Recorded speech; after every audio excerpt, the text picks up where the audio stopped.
ভাই হ্যাঁ, নাচছো ভাই মাংস ভাত, মাংস ভাত, সেই নাচ তো মাংস ভাত। এই যে মাংকো ভাত মাংকো ভাত মাংকো ভাত মাংকো ভাত, এটা কি? এই ভিডিও দেখে দেখে আমি এত বিরক্ত হয়ে গেছি যে না বলে আর পারলামই না। এই ফেসবুকে যখনই খুলছি তখনই মাংকো ভাত মাংকো ভাত। আমার 10 মাসের ছেলে তাও মাংকো ভাত বলে না, মাংস ভাত বলে। আর বাবাই একটা আদ্দামড়া বুড়ো বাবাই, আরে বাপ রে বাপ, অনেকেরই হাজবেন্ড আছে, অনেকেরই ওয়াইফ আছে, তারা সবাই সবাইকে ভালোবাসে।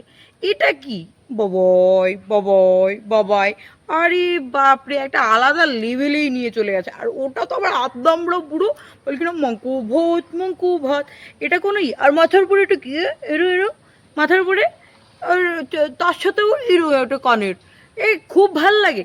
আরে সর্বনাশ, মঙ্কু ভাত, মাংস বলতেই পারে না, আদ্দামড়া বুড়ো একটা। ইস রে, তাহলে নাচতে হবে তোমাকে। মাংস ভাত খাবো। হুম, এত নাচ এত। আচ্ছা ঠিক আছে, খাও। গাম গাম গাম গাম।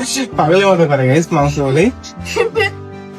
বিশ্বাস করো, এটাতে না কোনো কিউট লাগছে না, এটাতে একদম অ্যাবনর্মাল লাগছে। আর কেউ মানে কিছু জানুক বা না জানুক, এখন একটাই জিনিস, ফেসবুক খুলে ওই যে একটা সাজ আছে এরকম এরকম, আর একটা মানে গেঞ্জি পরা, ওটা পরলেই লোকে জেনে যাবে ওই মাংকো ভাতের ভিডিওই আসবে, আর কিচ্ছু আসবে না। আর এগুলো কি, হ্যাঁ একদম নর্মাল। তুমি মনে হচ্ছে যে ছোটবেলা থেকে কোনোদিন মাংস ভাত খাওনি, মঙ্কো ভাত, এটা কোনো কথা? আর ওই এইগুলো এইগুলো না, এইগুলো যখন মানুষ ফেসিয়াল করে তখন পরে, এইগুলো সব সময় পরে না, উল্টো পাল্টা। আর একদমই কিউট লাগছে না, একদমই মানে